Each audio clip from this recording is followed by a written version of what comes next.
এই ভিডিওটা মার্চের শুরুর দিকের ভিডিও। তখনও এরকম পচা গরম হায়দ্রাবাদে পড়েনি। ওয়েদারটা ছিল ভীষণ সুন্দর। আমরা গেছিলাম আমাদের চেরিকে নিয়ে স্পা করাতে। সার্ভিস করাতে দিয়ে আমরা কোনোদিনই পিক অ্যান্ড ড্রপ ফেসিলিটি নিই না, নিজেরাই ড্রপ করি এবং নিজেরাই পিক করি। তাই হাতে যখন সময় ছিল দুজনে মিলে ঠিক করলাম কাছাকাছি একটা পার্কে যাব।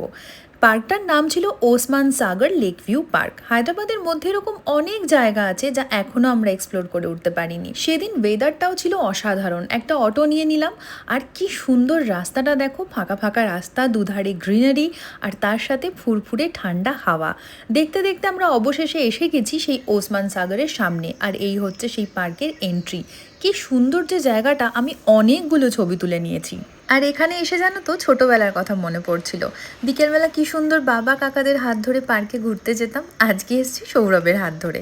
আর ভেতরটা এত সুন্দর আর বিশাল একটা জায়গা নিয়ে। যেহেতু লেকের ধারে আর আমরা গেছিলাম একদম বিকেলে, পড়ন্ত রোদ থাকা সত্ত্বেও কি সুন্দর একটা হাওয়া দিচ্ছিল। ইচ্ছে ছিল সানসেটটা দেখেই ফিরবো, কিন্তু সেই সময় আর হলো না। জায়গাটা আমার এত ভালো লাগছিল, মনে হচ্ছিল আরো অনেকক্ষণ ওখানে চুপচাপ বসে থাকি, কিন্তু অতটা সময় সেদিন হাতে ছিল না। আর পুরো পার্কটা ঘুরে দেখতেই আমাদের অনেকটা সময় লেগেছিল।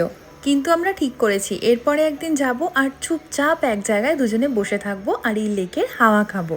ভিডিওগ্রাফি বা ফটোগ্রাফি কোথাও প্রহিবিটেড ছিল না, তাই মনের সুখে ভিডিও করেছি। তবে আমি জানি না এখানে ডান্স ভিডিও করতে অ্যালাউ করে কিনা, জেনে আসবো। আর যদি অ্যালাউ করে তাহলে খুব তাড়াতাড়ি তোমরা একটা ডান্স ভিডিও দেখতে পাবে। এখানে বিভিন্ন রকমের ফুলের গাছ ছিল, দেখে চোখ জুড়িয়ে যাচ্ছিল। আর যেদিকেই তাকাচ্ছিলাম সবুজ আর সবুজ, একদিকে সবুজ আর একদিকে লেক। এত ভালো লাগছিল, মনে হচ্ছিল শহরের কোলাহল থেকে একটুখানি ভেতরে আসতেই এ যেন এক অন্য জগৎ। তারপরে এখানে দুজনে অনেকক্ষণ সময় কাটালাম, আর এখান থেকে বেরিয়ে গেছিলাম এর ঠিক কাছাকাছি একটা মন্দিরে। খুব সুন্দর ছিল মন্দিরটা, কিন্তু ভিডিওগ্রাফি অ্যালাউড ছিল না, তাই আর ভিডিও করিনি। কিছু ফটো তুলেছি, অ্যাড করে দিলাম, দেখে নিও। তারপর চেরিকে নিয়ে বাড়ি চলে এলাম, আর রাত্রেবেলা খেয়েছিলাম বিরিয়ানি।